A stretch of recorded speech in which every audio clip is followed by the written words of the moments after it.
A university mathematician decodes the crop circle with a binary code and extraterrestrial face. Mia Pitkonen, a physicist from the University of Helsinki in Finland, offers an interesting analysis. The fascinating design, it's real regardless of whom you believe made it.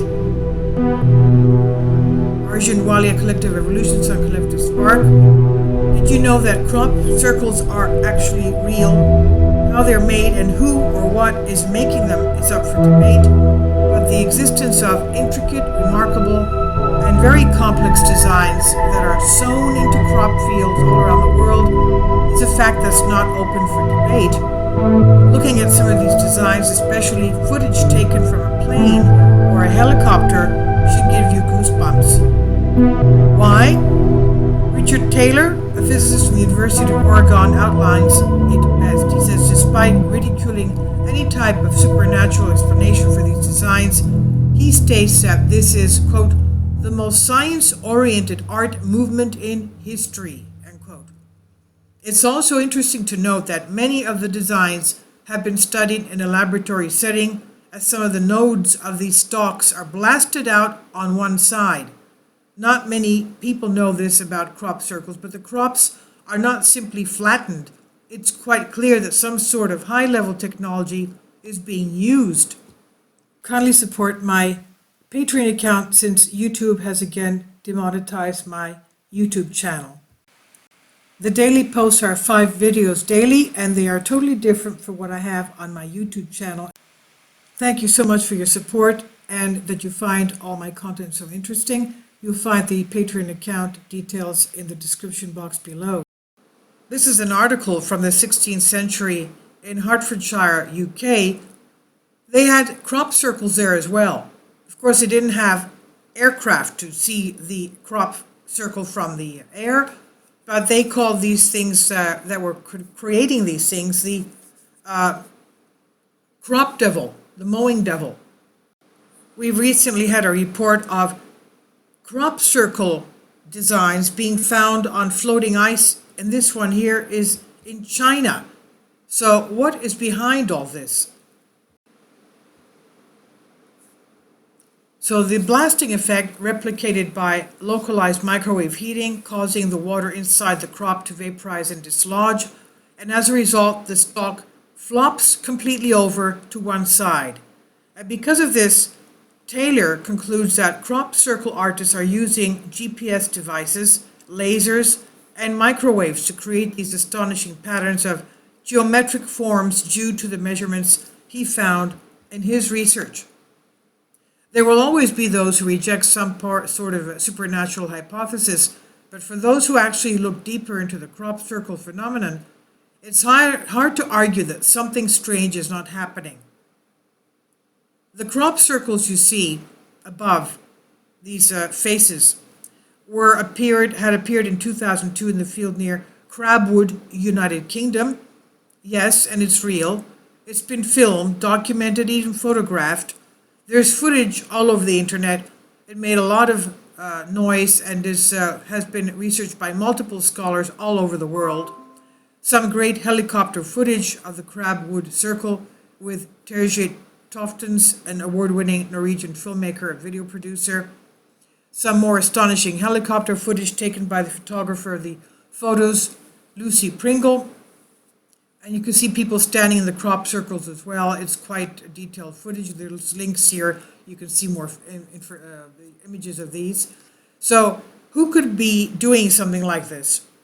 Who could be designing a binary code and implant a face within a crop in the dead of night in only a few hours, leaving no entrance or exit marks while being artistically and mathematically precise?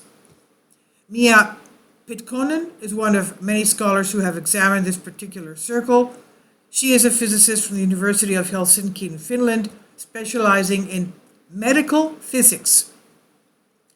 Clearly, she has an interest in this phenomenon because she published a paper titled Crop Circles and Life at Parallel Space-Time Sheets. Isn't that strange? Crop circles and life at parallel space-time sheets. And it's a two-part series, and in it she examines a crabwood crop circle, and there's a source here, you can see that. This is what she explains.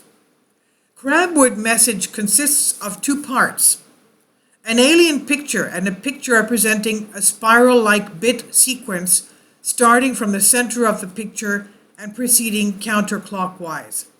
It has been proposed 5960 that the message is coded using 9-bit code and that 8-bit portions obey ASCII code. With this assumption, the message reads this: beware the bearers of false gifts and their broken promises. Much pain, but still time. EELI. I believe it says there. There is good out there. We oppose deception. Conduit closing. Isn't that strange? That's what she says that this message says.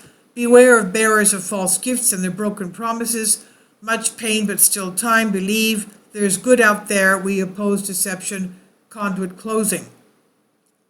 Obviously, there are one or two incomprehensible words, EELI, exclamation point mark UVE, LEUV, whatever that is.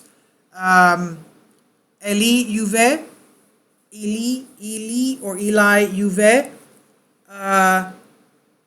Is that Eli Yahweh? Eli Yahweh? Is that the name of God? Is that they're trying to put out there? There is good out there. We oppose deception. Conduit closing. Eli Yahweh, Uve. I don't understand, but there are also two variants of the message in the net. Oppose appears at Paul Vigay's homepage and oppose at Martin Kettle's homepage. In the following, both options are considered. Oppose, OP, capital O, capital P, and then bottom case POSE. One could consider the possibility that the message has a much deeper layer than the somewhat oracle-like statement at ASCII code, and that the presence of the little inconsistency might be intended to make clear that a deeper level is involved. What these aliens would like is to communicate is something very essential about themselves as a life form. The image of an alien accompanying a bit sequence indeed suggests this. This something very essential could obviously include the code for translating ordinary DNA triplets into amino acids, perhaps also the code for translating the exotic RNA doublets to the analogs of amino acids. These analogs could be even electromagnetic waves. There could be also other codes. Just at the time when the crabwood message had arrived, I developed an entire hierarchy of cognitive codes based on Mersenne primes and regular polygons constructible using only compass and ruler. The first guess is that the message should be represented by some universal code. The appearance of 3 times 3 equals 9-bit code, words decomposing naturally to 3 sequences of 3 bits, suggests that a cognitive code consistent with genetic code might be involved. This guess was very useful in that it led to the identification of the genetic code of exotic RNA, and the decomposition of 3 3-bit portions also suggests immediately that information about RNA is in question. It, however, turned out that ASCII code is the proper manner to interpret the message. 9th bit serves as a separation sign only. The interpretation relies on extremely general aspects of the ASCII code. Capital and small letters correspond to amino acids, and capital and small forms of a given letter denote for the same amino acid. Control signs denote the amino acidic counterparts for the code associated with the exotic RNA. The ordering of the symbols does not matter. One could also use different kinds of symbols, only the numbers of various kinds of symbols telling how many code words are mapped to a particular amino acid or whatever counterpart of it matter, end quote. It's quite complicated, I know. Paul Vigay, a British computer consultant, notable for work in developing and supporting RISC-OS software and longtime researcher in the field, was the first to discover that the message was encoded in ASCII binary code. He also worked with Mel Gibson on the film Signs, but unfortunately died a very mysterious death. Beware the bearers of false gifts and their broken promises, much pain but still time, damaged word, that is the Eli Uve, is that Eli Yahweh? I don't know. There is good out there, we oppose deception, conduit closing, and then there's a bell sound, whatever that is. Another great screenshots taken by helicopters of these things. Now, Pitkonian's paper is quite in-depth and states that the makers of the circle, whoever and whatever they are, could be using this type of specific code and much more. One thing is for certain, whoever made this circle is extremely artistic, technologically and mathematically advanced to a point beyond belief. And there's a screenshot, last part of her paper, expressing the same conclusion that many of us have come to, the realization that something amazing is going on here. And she says, I want to express my gratitude for several persons, encouraging me to take seriously UFO ETs and for interesting suggestions, particularly for simulating the idea that tectonic energy could serve as a food of plasmoid-like life forms. Oh yeah, tectonic energy is food? What does that mean? That we have to have earth changes and, God forbid, subduction energy pressures and earthquakes? God forbid. Martin Kittel for helping me, she says, to realize that crop circles are real, and telling about the Chilbolton and Crabwood crop circles, as well as for concrete help from Tony Sierra for providing material related to UFOs and for interesting email exchanges, things like that. Now, she says, I will sooner or later invent the means of establishing communication with aliens, the third bottle of champagne. I would also want to thank the ITs responsible for these charming Chilbolton Crabwood crop formations, if I only knew their names. As an underground intellectual myself, I hope that amplitude modulation, microwaves, or whatever form my computer could mediate my deep gratitude and warm greetings to this underground intelligentsia, she says. Now, Pitkonen, in her paper, also goes into great detail an analysis regarding a broadcast known as the Arecibo message that was put together by Carl Sagan and his colleagues in 1974. It was sent into space via radio waves at a special ceremony to celebrate the remodeling of the Arecibo radio telescope in Puerto Rico. It was the most powerful broadcast ever deliberately beamed out into space, directed at a star cluster sitting about 25,000 light years away from us. It consisted of a pictorial message depicting our planet's location in our solar system, the core principles of our math and science, and the NASA antenna used to transmit the signal in the hopes that it would be interpreted by an extraterrestrial intelligence.